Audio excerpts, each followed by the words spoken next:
अजीजान मन, क्या हुई कोई मुआवजा हो गया है कि हिंदुस्तान और पाकिस्तान वन पेज के ऊपर हैं जब कश्मीर के ऊपर बात आती है, जब अवामी एक्शन कमेटी के ऊपर बात आती है। वो सबूत आपके सामने रखने जा रहे हैं जो शायद पाकिस्तान के अंदर तो खास तौर के ऊपर कोई सिरे से बात ही नहीं कर रहा। और मुझे कल गिला पहुंचाया गया, मकबूजा कश्मीर वाले कहते हैं कि हम मकबूजा नहीं है, जिसको आप आजाद कश्मीर बोलते हैं वो मकबूजा है। अच्छा चलें, आपकी बात मान लेते हैं। वैसे भी पाकिस्तान का आजाद कश्मीर अब मकबूजा कश्मीर बन चुका है, इसमें कोई दो राय नहीं है। जिस तरह जुल्म फस्तायत की जा रही है पाकिस्तान की जानिब से, आसिम मुनीर की जानिब से, तो हर कोई ये कहने के ऊपर मजबूर है कि क्या आसिम मुनीर बैरूनी ताकतों का एजेंट है।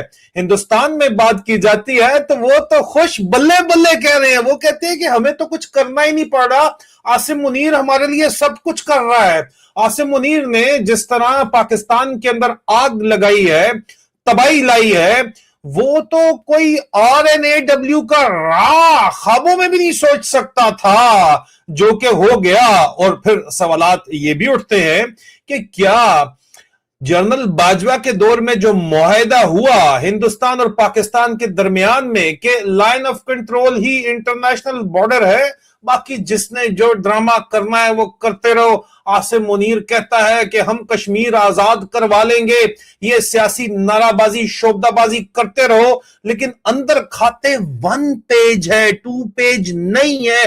क्यों ये बात कर रहा हूं, इससे पहले मैं आपको सबूत आपके सामने रखूं। कश्मीर की जो मौजूदा सूरत हाल है, जहां आसिम मुनीर के ऊपर हिंदुस्तान में लोग खुश हैं भाई, वो कहते हैं हमारा काम तो मुनीरा मिस्त्री ठोक बजा के कर रहा है, ऐसी मरम्मत कर रहा है कि जरूरत ही नहीं है हमें किसी और को दरमियान में डालने की, कुछ और करने की। लेकिन उनको जरूरत क्यों होगी अजीजान मन, सवाल ये भी पैदा होता है, क्योंकि जो हालात हैं वो निहायत वाजे हैं। जिस तरह की कश्मीर के अंदर आवाजें उठाई जा रही हैं वो बहुत वाजे हैं। जिस तरह कश्मीर के अंदर लोगों के ऊपर जुल्म फस्तायत की जा रही है वो बहुत वाजे है। जिस तरह लाहौर के कसाई ब्रिगेडियर फाइक अयूब को सेक्टर कमांडर लगा के इस वक्त आपको पता है कि आजाद जम्मू कश्मीर का, जो कि मकबूजा कश्मीर है, जो कुछ वो लाहौर के अंदर करके आया वो आजाद जम्मू कश्मीर में करने की कोशिश की जा रही है। और फाइक ब्रिगेडियर फाइक अयूब जो है, मैं आपको उसकी तस्वीर दिखा दूं पहले।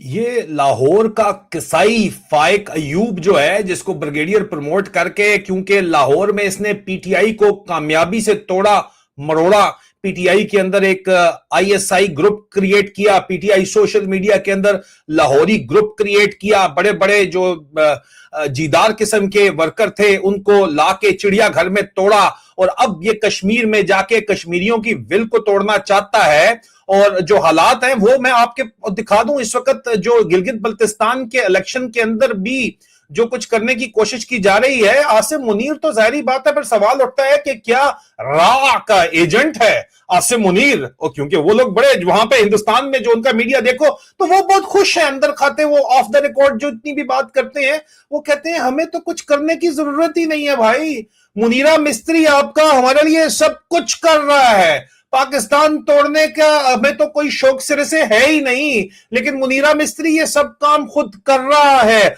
आग लगा रहा है। लेकिन दूसरी तरफ ये जो कश्मीर में इसको यजीद बोला जा रहा है, और तीसरी तरफ हिंदुस्तान और पाकिस्तान वन पेज के ऊपर पुरअमन तहरीक के अंदर कश्मीर के खिलाफ खड़ा नजर आ रहा है।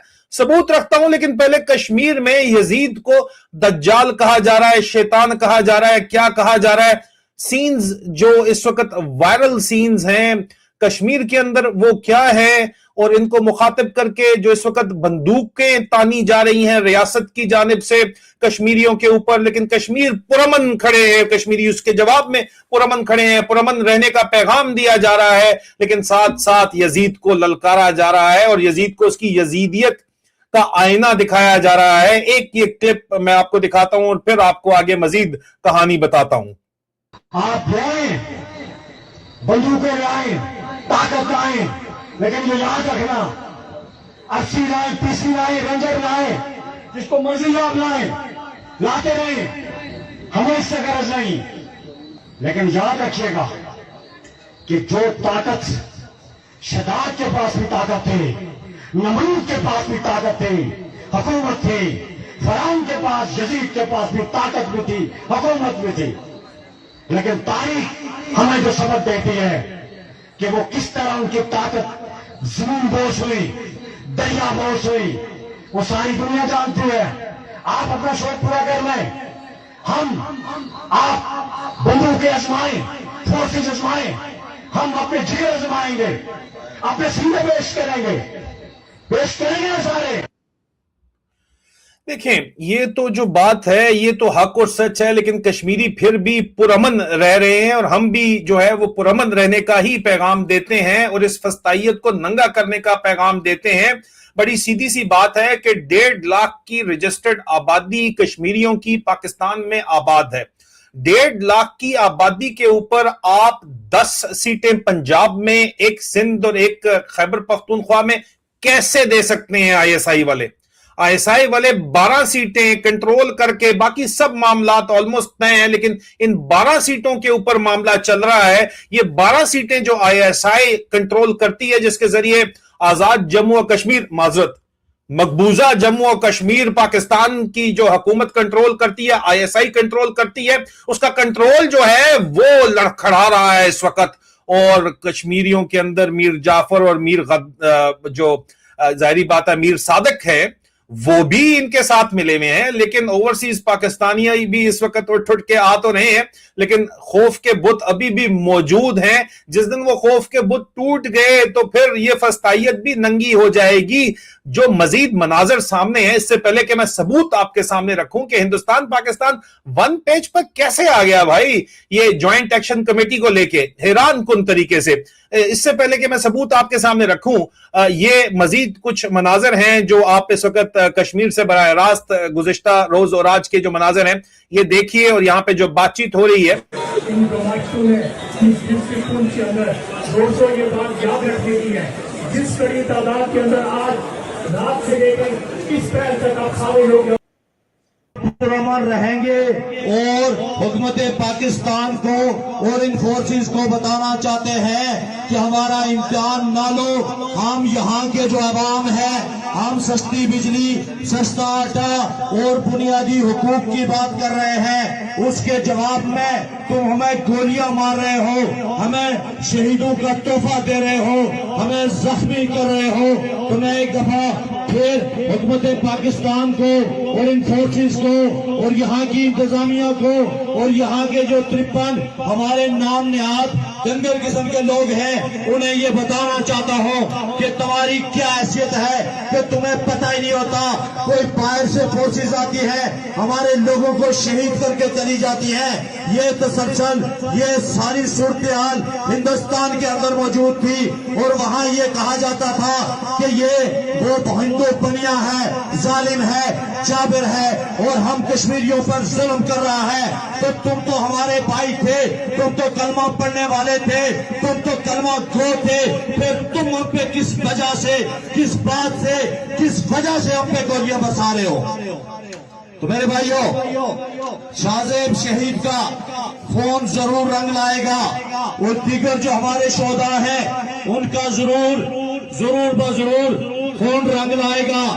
आप सबने पुरअमन रहना है। जो लोग तहरीकों को आगे बढ़ाते हैं, तहरीकों को आगे चलाते हैं, वो जो क़यादत होती है उनकी बात को मान के चलते हैं। मुझे आप सब पर उम्मीद है कि जो भी फैसला स्टेज से होगा, जो भी फैसला करेंगे उसको आप मन्नान तस्लीम करेंगे और हम कोई भी ऐसा फैसला नहीं करेंगे जो आप आवाम को मंजूर ना हो। मैं इसी पर खत्म करता हूँ। अजीजान मन, एक पुरअमन जमहूरी तहरीक जो हमारे कश्मीर में चलाई जा रही है और जो कह रहे हैं कि तुम बेशक जो है इधर सितमगर हुनर आजमाएं, तू तीर आजमा, हम जिगर आजमाएं, अपने सीनों को पेश किया जा रहा है। उनको सरकोबी के लिए बाकायदा तौर के ऊपर पंजाब से फौजें उतारी जा रही हैं, हैवी मैकेनिकल ट्रांसपोर्ट के ऊपर फौजें उतारी जा रही हैं और हमें कहा यह गया कि यह काम तो हिंदुस्तान करता है।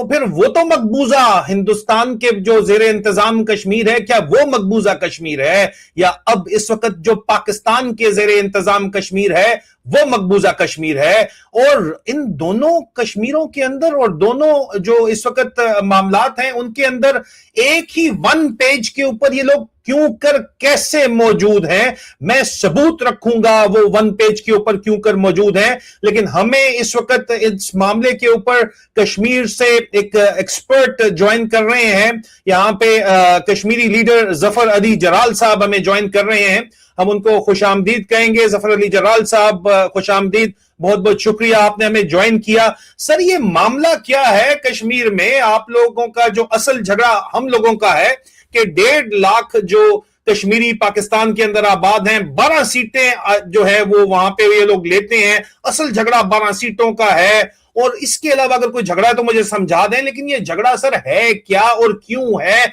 और आईएसआई इन 12 सीटों के जरिए किस तरह कंट्रोल करती है आजाद कश्मीर, जो क्या मकबूजा कश्मीरी जिसको कहना चाहिए, उसकी हुकूमत को, और क्यों कंट्रोल करती है? जफर अली जराल साहब लीडर हैं हमारे, बर्मिंघम से हमें ज्वाइन कर रहे हैं कश्मीरी कम्युनिटी के। Over to you sir. अस्सलाम वालेकुम जी। सर, सबसे पहले तो लोगों की कंफ्यूजन दूर करने के लिए मैं ये बताना चाहता हूँ कि हमारी आबादी जो है उसका ज़्यादा कंसंट्रेशन जो है आज़ाद कश्मीर के अंदर है। सबसे पहले तो बात ये है, ठीक है। आज़ाद कश्मीर में 4.5 मिलियन हमारे लोग रहते हैं। उसके बाद सेकंड जो हमारी पॉपुलेशन है वो यूके में है। पंजाब में नहीं है या पाकिस्तान में नहीं है, यूके में है। यूके में हमारे लोग बिटवीन 1.2 टू 1.4 मिलियन है यहाँ पे। जिस तरह लोग पाकिस्तान में रह रहे हैं इसी तरह हम यूके में भी रह रहे हैं, इसमें कोई डिफरेंस नहीं है। वो कहते हैं कि ओवरसीज, तो ओवर रिवर भी ओवरसीज ही है। आप आंख ओजल पहाड़ ओजल, आप घर से निकल के कहीं भी जाते हैं रहने के लिए तो आप दूर हैं घर से। जुल्म ये है कि देखें कि वो दरिया क्रॉस करके वहाँ पे नेशनल असम्बली के इलेक्शन भी लड़ते हैं, वोट भी देते हैं, प्रोविजनल असम्बली के वोट भी लेते भी हैं, देते भी हैं, लड़ सकते हैं, जो भी चाहें कर सकते हैं कि वो पाकिस्तान में नेशनल हैं पाकिस्तान के। लेकिन उन्होंने अपनी ड्यूल नेशनलिटी को कायम रखा और उसमें उन्होंने जो है आज़ाद कश्मीर में अपना हिस्सा मांगा। और इसमें हिस्से की बात इस तरह डिवाइड करके उन्होंने आईएसआई ने और जो अथॉरिटीज़ कंट्रोल कर रही हैं उन्होंने अपनी करप्शन को और अपनी बेगैरतियों को प्रोटेक्ट करने के लिए इनको यहाँ से जो है रबर स्टंप की तरह इस्तेमाल किया। चंद गिनती के अच्छे लोग आते रहे, लेकिन अब बिल्कुल कंप्लीटली कचरा। आप अंदाजा करें, जम्मू 6 की सीट से खान साहब के दौर में, मैं आपको सिर्फ एक जगह की मिसाल, जम्मू 6 है, ये अटक से लेकर रावलपिंडी तक। यहाँ से हमारे एक रिलेटिव हैं, वो 6 दफ़ा बने असम्बली के मेंबर। इतने फनकार नहीं है वो, लेकिन चलें, मैं समझता हूँ कि उनकी खिदमत होंगी, अच्छा काम किया होगा सब। वो अटक के चेयरमैन भी रहे, लेकिन 6 दफ़ा वो बने और उनने फैसिलिटेट करने के लिए पीटीआई की तरफ से एक कर्नल साहब की बीवी को, जिसको मैं भी गली में भी कोई नहीं जानता, उसको टिकट दी गई जानबूझकर वो इलेक्शन हारने के लिए। वोट कास्ट होते हैं बिटवीन 300 पीटीआई की तरफ से। पीटीआई की तरफ से आप अंदाजा करें, कर्नल की बीवी, 9 उम्मीदवार, उनमें से एक बंदा जो है वो ऑलरेडी पीटीआई के सर, यहाँ पे पीटीआई को तो एज अ पार्टी इलेक्शन ही नहीं लड़ने दिया जा रहा, तो पीटीआई का यहाँ पे क्या ताल्लुक है? ये खान साहब के दौर की बात कर रहा हूं मैं। आप अंदाजा करें कितना वन पेज चल रहा था, जब वन पेज चल रहा था और फौज इलेक्टेबल्स लेके आ रही थी, वो उस वक्त भी रिस्क नहीं ले रही थी कि हमने जहां भी डालना है बंदा अपना ही होना चाहिए। यानी अंदाजा करें कि कर्नल साहब की बीवी वो बिल्कुल ही अननोन, मतलब है कि उसने क्या कारनामा किया, उसने कोई रॉकेट लॉन्चर बनाया, कोई क्या किया उसने, उसका किस वजह से टिकट मिला है वहां पे गंडापुर साहब के लिए भी। और मैं ये जरूरी समझता हूँ कि देखें, हमने ये फेस किया है। गंडापुर साहब मिनिस्टर थे कश्मीर अफेयर के, के साथ वो हमारा बूढ़ा कौआ भी आया उसमें, वो परवेज खटक भी। तो उस कौए ने भी आके जो ना, उसने तो कुछ बनाया या नहीं बनाया, लेकिन गंडापुर साहब की तरफ से बेसिकली ओपनली जो है लोगों को ऑफर्स आई और रमजान में एक तो सिगरेट पीते हुए सरेआम देखा गया उन्हें उधर, बहुत उन्होंने इज्जत रखी हमारी, यानी कश्मीरियों के इंटरव्यू कर रहे हैं, एक मुजाहिद कौम का इंटरव्यू करने आए हैं और रमजान में सूटे लगा रहे हैं, और बाकी शायद शूट तो उनसे बरामद होते रहे वैसे भी। तो ये इस तरह के लोग हैं। जफर साहब, रीसेंट जो इस वक्त जो मुद्दा है इसके ऊपर हम आते हैं, जो उस वक्त तो वन पेज पे पीटीआई थी, अली अमीन गंडापुर आईएसआई का स्वीट बॉय उसको बोलते हैं कि यार बड़ा स्वीट बॉय है, हमारी सारी बातें सुनता है, और फौज इनको पूरी पीटीआई की जो लीडरशिप है चला रही है, इसीलिए इमरान खान जेल में, और इसीलिए उनकी पार्टी उनके साथ जो है वो उनके नाम पे ये खंबे टिकट लेके बैठे हुए हैं, और ये सारा का सारा गंद इन्होंने घोला हुआ है।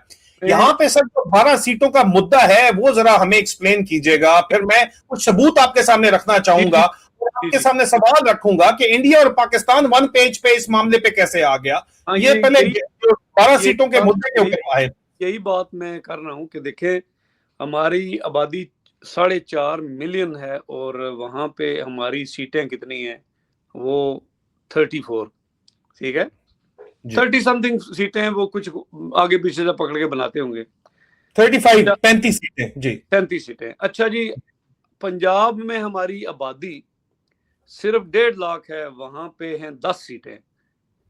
सिंध में हमारी आबादी वो जफर साहब नवाज शरीफ भी कहते हैं मैं भी कश्मीरी हूँ, लाहौर के, इसका कोई ताल्लुक नहीं कश्मीरी, इसने कश्मीरी खानदान से शादी की है, ये लोहार है उधर का, पंजाब का पार्ले का, ठीक है। अच्छा, उसके बाद जनाब ये जो 2 सीटें ये इन्होंने सिंध में रखी हैं, वो सिर्फ कराची में हमारी अब महाजर रहते हैं, बिल्कुल ठीक है जी। ये मैं कहता हूँ जी कि बिल्कुल जायज सीटें हैं, इन्हें जायज दीजिए। आप सबसे पहले रिवर्स लगा के आजाद कश्मीर में जाएं, इनको अगर 2 लाख के लिए अगर 12 सीटें, तो उनके लिए फिर आप ऐसे करें 4.5 मिलियन के लिए 450 सीटें रखें, ठीक है, एक तो वो हो गया। दूसरा, अब पंजाब के और सिंध के लोगों को कम्युनिकेट करने की बजाय आप सबसे पहले हमें देखें ना, जो हम बिल्कुल ही दूर बैठे हैं, हम तो जाके वोट भी नहीं डाल सकते आजाद कश्मीर में, हमें ये सीटें यहाँ पे ला के दी जाए, पता है कितनी, 120 से 140 सीटें आप इंग्लैंड में इंपोर्ट करके दें हमें, ठीक है, क्यों, हमारी आबादी है 1.2 और 1.4 मिलियन यहाँ पे। फिर आप यहाँ पे ना रुके, आप एक सीट जाते हुए गिरा के जाएं हांगकांग में, वहां पे भी 2 सीटें कि 20,000 बंदा हमारा वहां पे रहता है। फिर आप फ्लाई करके जाएं, आप, मैं यूरोप वापस फिर लाऊंगा आपको, लेकिन आप फ्लाई करके जाएं जरा, एक सीट कनाडा में ड्रॉप करें, 11,000 बंदा हमारा वहां पे, आप जाते हुए वहां पे 2 सीटें जो है ना वो, बल्कि 45 लाख बंदा हमारा, 4 सीटें बनती हैं। यूएसए में 5 लाख को कुछ नहीं मिलेगा, चाहे 5,000 को, लेकिन चले 40,000 को 4 सीटें यूएसए में बखेरते हुए आप वापस आए यूरोप की तरफ, ठीक है। यूरोप में हमारी तकरीबन 60 to 70,000 पॉपुलेशन है, आप इनको 7 सीटें दें, ये गिनती करते रहें जरा, इससे आप वापस रिवर्स लगाएं जरा, कम से कम 3 लाख बंदा हमारा गल्फ में काम कर रहा है यार, उनको क्या देना आपने, उनकी बनती है ना 30 सीटें जी, बिल्कुल, और 10,000 में अगर आप पंजाब में रहने वाले को या सिंध में रहने वाले को दे सकते हैं, तो क्या हम देखें, मेरे सर पे बाल तो नहीं है लेकिन थोड़े बहुत है, क्या यार हम सारे गंजे ही पैदा होते हैं हमें कोई जफर साहब आपका पॉइंट वेल टेकन। पॉइंट ये है कि जनाब आप पाकिस्तान को 12 सीटें देते हैं, सिर्फ 1.5 लाख कश्मीरियों के पीछे पूरी दुनिया में कश्मीरी हैं, उनको आप सीटें नहीं देते क्योंकि आप आजाद जम्मू कश्मीर, जो अब के लगता यही है कि मकबूजा वाले कहते हैं कि ये मकबूजा है, जो भी कहते हैं, लेकिन आप उसकी गवर्नमेंट को कंट्रोल करना चाहते हैं और इसलिए आप ये काम करते हैं। क्यों आईएसआई ये कंट्रोल रखना चाहती है, अपना मेंटेन करना चाहती है? पहला सवाल। दूसरा सवाल, कश्मीरियों के सर के ऊपर यूके के अंदर, यूएसए के अंदर, कनाडा के अंदर आईएसआई ने अपना राज कायम किया हुआ है। हाई कमीशन में आईएसआई के ऑफिसर्स ने, जो कवर ऑफिसर्स हैं, उन्होंने लोकल पार्लियामेंट्स के अंदर अपना इन्फ्लुएंस, खास तौर के ऊपर लोकल एमपीज के ऊपर अपना इन्फ्लुएंस कश्मीरियों के सर के ऊपर रखा हुआ है। कश्मीरियों को इस्तेमाल किया जाता है ओवरसीज पाकिस्तानियों के खिलाफ, जो आवाज़े हक बुलंद करते हैं, डिसिडेंट्स जो होते हैं, जो अपने इख्तिलाफे राय करते हैं, उनके खिलाफ कश्मीरियों को इस्तेमाल किया जाता है, जो कि अब वो तिलस्म टूट चुका है। लेकिन फिर भी कुछ लोग दरमियान में ऐसे मौजूद हैं जो अभी भी ये कहते हैं कि नहीं नहीं, वो देखो दफा करना है। क्या पाकिस्तान की फौज दफा कर रही है आजाद जम्मू कश्मीर का, एलओसी का? ये सवाल है। बिल्कुल नहीं जी, मैं आपको एज एक वॉरियर क्लैन के हिसाब से, मेरा वालिद जो है एक आर्मी का इंस्ट्रक्टर रह चुके हैं और उनकी 40-50 साल फौज की, डिफरेंट अफवाज की service, from British army to Pakistan army to AK regiment to Janbaz force. मेरे वालिद साहब ने आज़ाद कश्मीर की वाहिद फोर्स जो थी जानबाज फोर्स, वो भी उन्होंने तैयार की थी। उसके सरबराह शेर गिलगित मेजर मोहम्मद खान साहब थे, और कॉलेज ग्राउंड में पासिंग आउट परेड होती थी, हम तैयार थे लड़ने के लिए। इन्होंने वो जो ना वो सर्कल दे के इसको अपना कब्जा पक्का किया और उसको उठा के अभी भीमर ले गए। लेकिन मैं इस पे नहीं बात करना चाहता। मैं ये कहना चाहता हूँ कि बॉर्डर पे मैं नहीं रहता, लेकिन मैं जानता हूँ, मैं वहां पे जाता हूँ, हमारे खानदान रहते हैं बॉर्डर पे। आपको वहां की सिचुएशन बताऊं, ये पूरी कौम को सुनना चाहिए गौर से, कि आपकी फौज जो वहां पे पैरे पे खड़ी है, आपकी वो फौज पैरे पे खड़ी है और उनके पैरे पे हम खड़े हैं, ठीक है। हमारे लोग एक मोर्चे से लेके दूसरे मोर्चे के दरमियान जो नो मैन लैंड है 2-2 किलोमीटर की, उसके अंदर बसते हैं। वहां पे सुबह आंख खोलते हैं, काफरों की फायरिंग से शहीद होते हैं, और ये 78 साल से हो रहा है।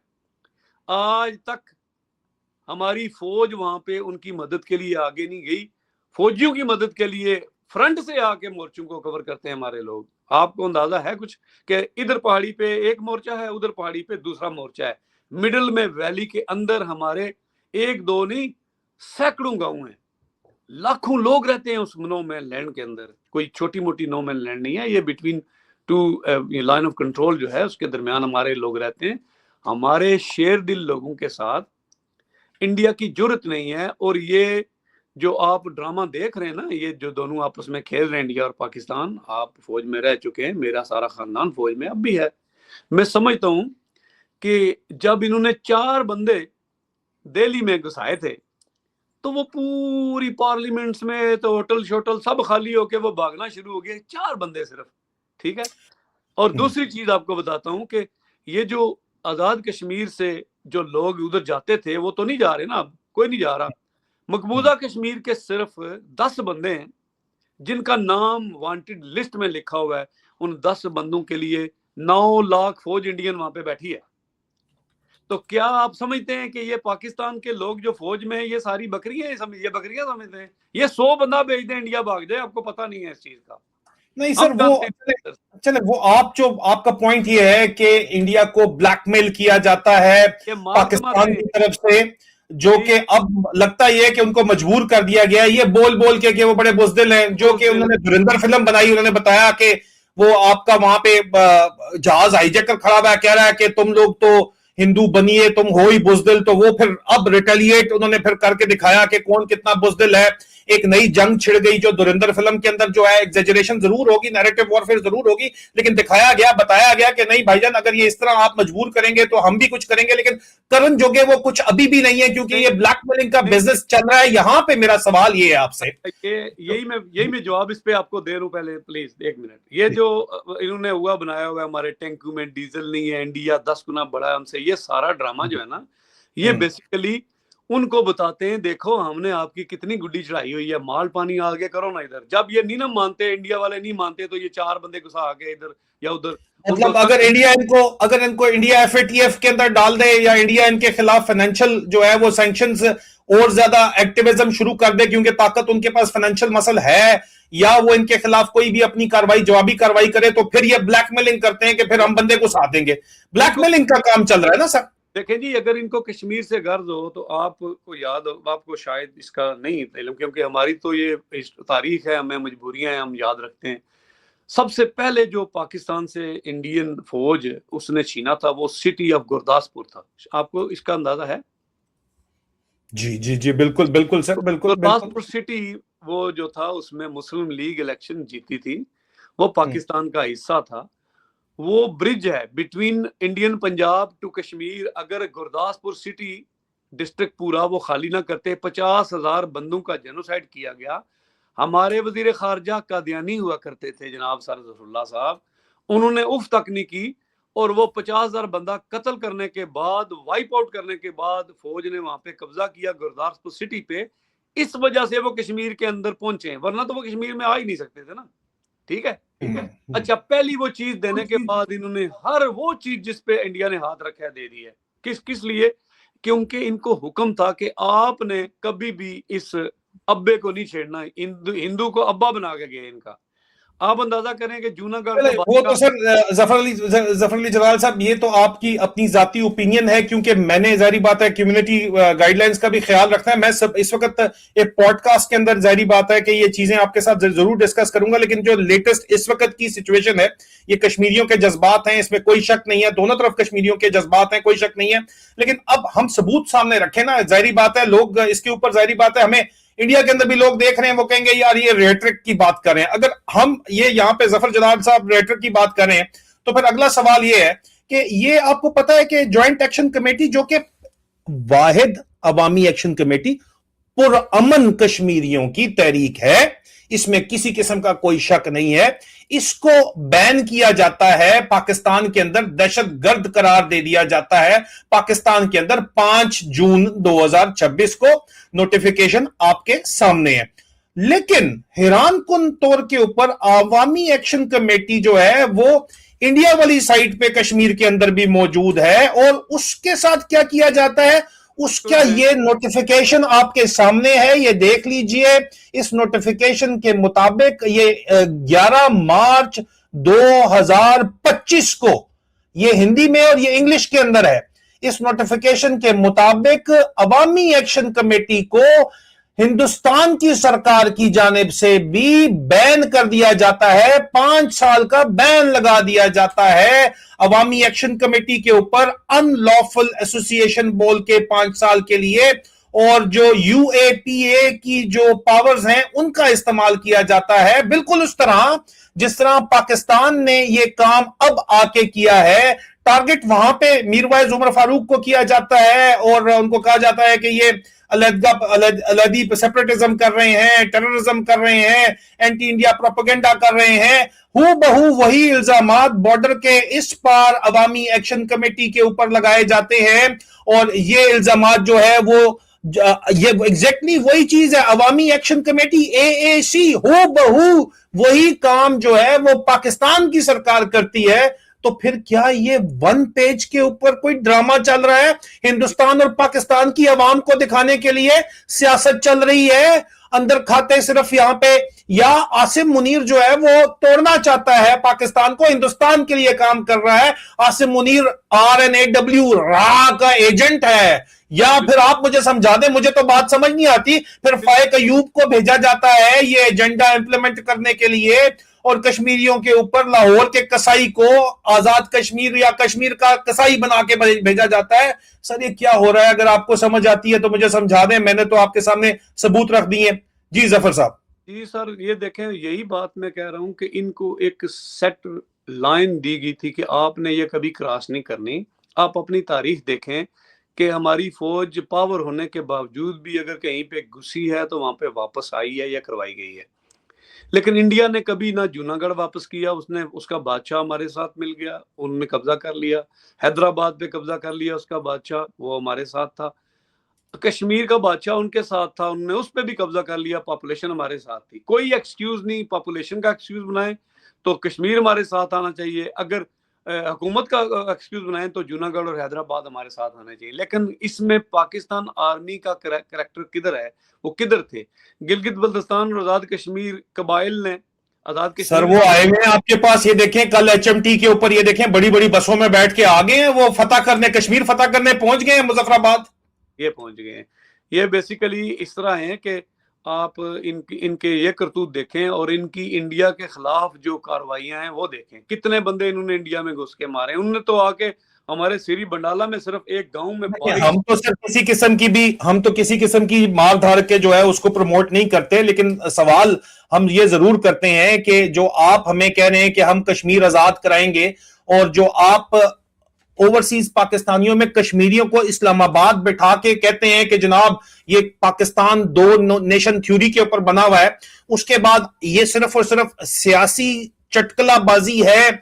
एक पाकिस्तान के अंदर कायम मार्शल लॉ को लेजिटिमेसी देने के लिए ये कोशिश की जा रही है, और जब कश्मीर की आवाम और गिलगित बल्तिस्तान के ये इलेक्शन जो चोरी कर रहे हैं उसके ऊपर भी आ जाएं सर, वो भी तो पहले रियासत कश्मीर का हिस्सा ही था ना। अब यहां पे अंपायर भी खुद हैं, बैटिंग भी ये खुद कर रहे हैं, और विकेट कीपर और खिलाड़ी भी ये खुद है, और पीछे पाकिस्तान मुस्लिम लीग नवाज पंजाब सुपरमस्त पार्टी बैठी हुई है और वो ताड़ियां मार रही है, तो फिर यहां पे किस तरह बच सकता है पाकिस्तान, आप मुझे बताएं। और हैरानकुन तौर के ऊपर इंडिया और पाकिस्तान यहां पे सेम पेज पे नजर आता है, लेकिन हकीकत यह है कि इंडिया में लोग बहुत खुश हैं कि आसिम मुनीर हमारा काम कर रहा है। हम जो करना चाहिए था, जो हम लोग करना चाहिए था, हम नहीं कर रहे, वो आसिम मुनीर कर रहा है। तो उस सूरत में अब मुस्तकबिल आपको फाइनल क्वेश्चन क्या नजर आता है, कश्मीरियों का क्या इरादा है, क्या कश्मीरी जागेंगे? जाग कश्मीरी जाग, वो जाग पंजाबी जाग, तेरी पगनू लग गया दाग तो करते हैं वो वहां पे बैठे हुए, लेकिन क्या कश्मीरी इस वक्त ओवरसीज पाकिस्तानी, खासतौर पे ओवरसीज कश्मीरी क्या जागेंगे, या वो आईएसआई के हाथों में खिलौना ही बने रहेंगे? ये फाइनल क्वेश्चन है। आगे वें जी, हमारी यस्टरडे प्रेस कॉन्फ्रेंस थी, ठीक है, उसमें भी कुछ लोगों ने गड़बड़ करने की कोशिश की, जो कि सरकारी लोग हैं, एजेंट यहाँ पे, लेकिन ओवरऑल हम जो ना हर वक्त तैयार रहते हैं इस काम के लिए कि हमारी आबादी का अब आधा हिस्सा जो ना वो तकरीबन यहाँ पे है, हमारे डिस्ट्रिक्ट जो कोटली और मीरपुर के हैं।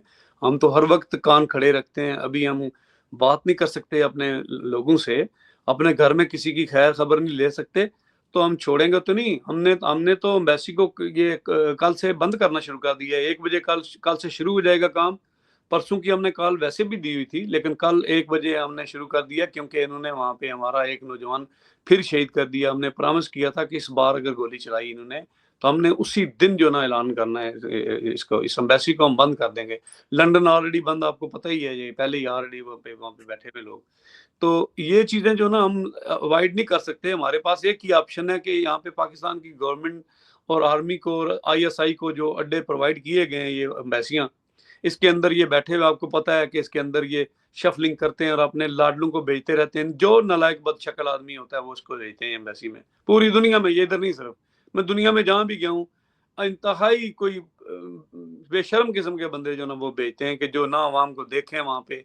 कभी दुनिया में किसी पाकिस्तानी कौंसलेट ने कभी किसी पाकिस्तानी की मदद नहीं की। हम चंदा कर करके लाशें भेजते रहे हांगकांग से भी, यार मैं वहां भी रहा हूँ, ठीक है। आपको मैं बताता हूँ कि ये लोग इतने बेहिस है, इतने बेहिस।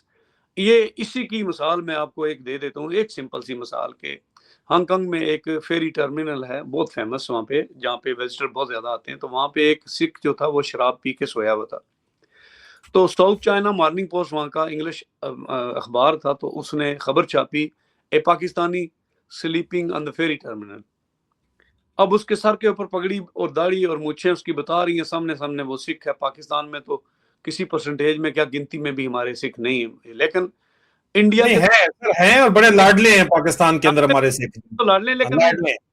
मैं ये कहना चाहता हूँ कि हमारे जो यहाँ के आबादी है उसमें कोई तरह का, हमने, क्योंकि हम हांगकांग में रहते हैं, हमें पता था कि वहाँ पे पाकिस्तानी सिख कोई भी नहीं था, ठीक है। इंग्लैंड में हमने देखे, हम अपने जो ना पाकिस्तान से कंधार से भी देखे, लेकिन वहां पे कोई भी नहीं था। लेकिन उसके बगैर तस्दीक के, मेरा मतलब ये था कि बगैर तस्दीक के उसके माथे के ऊपर, उसकी पगड़ी के ऊपर पाकिस्तान का नाम तो नहीं लिखा हुआ था। क्यों लिखा पाकिस्तान का नाम उन्होंने?